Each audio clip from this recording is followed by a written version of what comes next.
Þegar kemur að búsettumálum fatlaðs fólks þá halda mjög margir að geta valið með hverjum maður býr, sem sumir halda það sé þannig að maður getur valið sér nágranna. Það er ekki þannig, svo útskýrum þennan misskilning.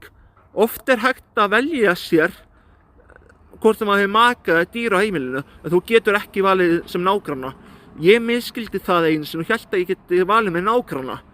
Og þó samningssamþjóðin og réttindi fatlaðs fólks fjalli þetta, þá er það misskilningur og þú getur valið nágranna. Þú getur samt valið hvort þú hefur maka eða dýr á heimilinu. Takk fyrir þáttinn í misskilda fólkið.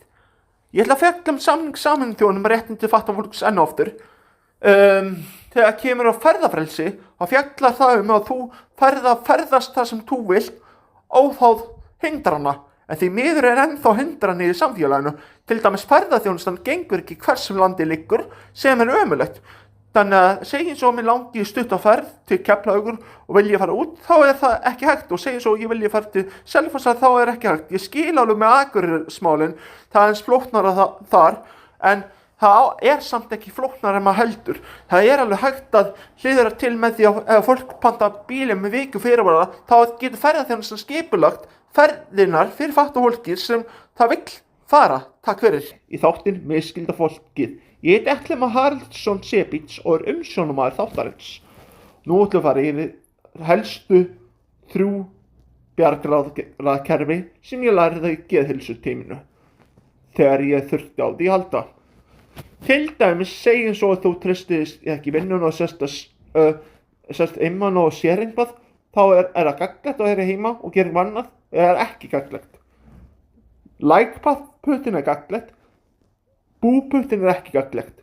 Segjum svo að þú sért veikandlega heima og gera eitthvað annað, til þess að dreifa huganum, það er gagnlegt, þá er like-puttin. Segjum svo að þú nennir ekki vinnuna eða skólan og sért að gera eitthvað afsökun til að sleppa í, það er búputtin, því það er ekki gagnlegt. Og til dæmis með því að gera bjargráðakerfi, þá ertu að gera öryggisáætlun og það er gagnlegt. Nýja öfirni snýst það að gera mörk fyrir sjálfvæði og standa við verkefni og plön dagsins. Hafi glaðan dag og ef þér líður illa, þá myndu það að tala við einhvern sem þú treystir. Yfir og út.